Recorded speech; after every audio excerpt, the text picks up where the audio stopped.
नमस्कार मंडळी, आज चटपटीत असा मस्त नाश्ता बनवूया। त्यासाठी आपण या ठिकाणी तांदूळ घेतलेले आहेत। तांदूळ तुम्ही कुठल्याही प्रकारचे घेऊ शकता। मी या ठिकाणी जाडे तांदूळ घेतलेले आहेत।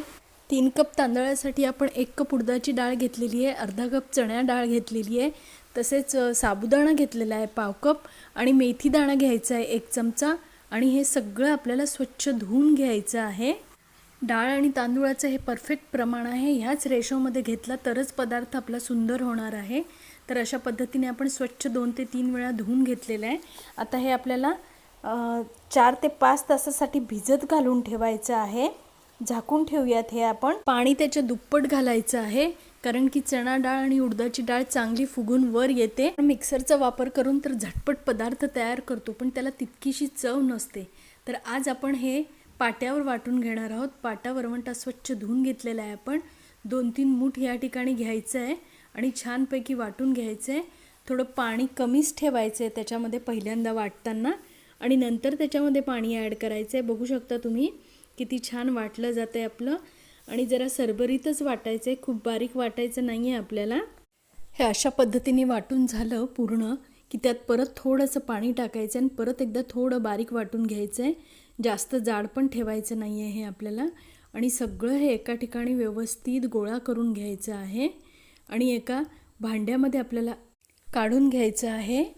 सगळं हे मी पाट्यावर वाटून घेतलं आणि एका भांड्यामध्ये व्यवस्थित काढून घेतलेलं आहे। थोडा वेळ लागतो पाट्यावर वाटायला, पण चव मात्र त्याची खूप छान भन्नाट असते। तर हे 7 ते 8 तास रात्रभर म्हणायला हरकत नाही आपल्याला भिजत ठेवून द्यायचं आहे झाकून। बघू शकता तुम्ही आता हे किती दुप्पट फुललेलं आहे, बघा किती छान जाळी आलेली आहे ह्याला। तर अशा पद्धतीने ते रात्रभर आपण फर्मंट करायला ठेवलं होतं। आता ह्यामध्ये आपण थोडंसं मीठ घालून घेणार आहोत चवीनुसार। मीठ घातल्यानंतर खूप छान आपल्याला फेटून घ्यायचं आहे, बराच वेळ एकाच दिशेने छानपैकी फेटून घ्यायचं आहे। थोडीशी साखर पण घातलेली आहे 1 चमचा आपण ह्यामध्ये, कारण की साखर घातल्यामुळे ते छानपैकी क्रिस्पी होतं, त्यासाठी साखर घालायची असते। आणि अशा दिशेने छानपैकी फेटून घ्यायचं आहे। आणि आता हे तयार आहे आपले आंबोळ्या तयार करण्यासाठी। कोकणात आंबोळ्यांबरोबर काळ्या वाटाण्याचं सांबार केलं जातं। तर मी वाटाणे थोडेसे रात्रभर भिजत घातले होते आणि कुकरला 3 ते 4 शिट्ट्या करून घेतल्या होत्या। त्यातले 2 चमचे वाटाणे मिक्सरच्या भांड्यामध्ये काढून घ्यायचे आहे। बघू शकता तुम्ही किती छान शिजलेले आहेत आपले वाटाणे। आणि मिक्सरच्या भांड्यामध्ये 2 चमचे आपल्याला काढून त्याची थोडीशी अर्धबोबडी पेस्ट करून घ्यायची आहे। बघू शकता तुम्ही अशा पद्धतीने आपण त्याची अर्धबोबडी पेस्ट करून घेतलेली आहे। ह्यामुळे आपलं जे सांबार आहे ते मिळून येतं। तर ह्या ठिकाणी आपण एक छोटा खोबरं आणि कांदा भाजून घेतलेला होता, आता हे पण आपण मिक्सरला लावून घेणार आहोत। याची पण चांगली पेस्ट करून घ्यायची आहे। आणि आता हे सगळं तयार झाल्यानंतर सांबारला तडका मारून घेणार आहोत। त्यासाठी आपण एका पॅनमध्ये 2 ते 3 चमचे तेल घालून घेतलेलं आहे। जिरं मोहरी घालून घ्यायची आहे। तेल चांगलं तापलं की, आणि जिरं मोहरी तडतडली की खूप सारा लसूण घालायचा आहे। यामध्ये लसूण खूप घालायचा, आणि लसूण लालसर झाला की त्यामध्ये बारीक चिरलेला कांदा घालायचा। कांदा पण ह्यामध्ये भरपूर घालायचा आहे आपल्याला, आणि आपण तयार केलेली पेस्ट घालून घ्यायची आहे ह्यामध्ये। पेस्ट आपली साधारण अर्धी वाटी झालेली आहे, तेवढी पुरेशी आहे एवढ्या सांबारसाठी। आणि आता हे खूप छान लालसर होईपर्यंत आपल्याला परतून घ्यायचं आहे। एका टोमॅटोची पेस्ट पण करून घेतली होती मी, ती पेस्ट पण ह्यामध्ये घालून घ्यायची आहे। पेस्ट घातल्यानंतर हे 2 ते 3 मिनटं छानपैकी परतून घ्यायचं आहे आपल्याला। आणि आता काही मसाले घालणार आहोत आपण। 1 चमचा हळद घातलेली आहे, 1 चमचा गरम मसाला घातलेला आहे, आणि 2 चमचे आपल्याला ह्या ठिकाणी तिखट घालून घ्यायचं आहे। आणि सगळे हे मसाले घातल्यानंतर खूप छान परतून घ्यायचे आहे तेल सुटेपर्यंत। तर आता तुम्ही बघू शकता याला खूप छान तेल सुटलेलं आहे। आणि अशा पद्धतीने तेल सुटलं की ह्यामध्ये जे आपण मिक्सरला पेस्ट करून घेतली होती काळ्या वाटाण्याची, ती घालून घ्यायची आहे। आणि त्यासोबतच आपल्याला शिजवलेले काळे वाटाणे घालून घ्यायचे आहेत। आणि आता हे खूप छान आपल्याला मिक्स करून घ्यायचं आहे। आणि ह्यामध्ये मीठ घालून घेणार आहोत आपण। थोडंसं मी गरम पाणी घातलेलं आहे। मीठ चवीनुसार घालायचं आहे, कारण काळे वाटाणे शिजवताना पण मी त्यामध्ये मीठ घातलं होतं।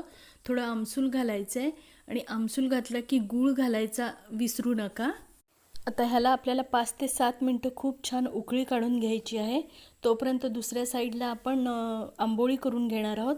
आपण लोखंडी पॅन घेतलेला आहे, खूप छान ते तापवून घ्यायचं आहे, थोडंसं त्याला तेल लावून घ्यायचं आहे आणि आपलं जे तयार केलेलं बॅटर आहे ते ह्यामध्ये घालून घ्यायचं आहे आणि व्यवस्थित चमच्याने पसरवून घ्यायचं आहे. हे जाडसरच ठेवायचं आहे, पातळ करायचं नाही आहे आपल्याला. आंबोळी ही जाडसरच असते. तर अशा पद्धतीने छानपैकी गोल गोल पसरवून घ्यायचं आहे आणि त्यावर झाकण ठेवून एक 5 मिनटं त्याला वाफवून घ्यायचं आहे. 5 मिनटापेक्षाही खरं तर कमी वेळ लागतो त्याला. आणि आता वरतून त्याला तेल लावून घ्यायचं आहे. तुम्हाला पाहिजे तर तुम्ही लोणीसुद्धा लावू शकता.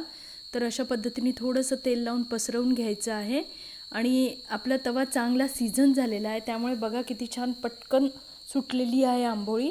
आता दुसऱ्या साईडनी पण व्यवस्थित शेकवून घ्यायची आहे ही आपल्याला.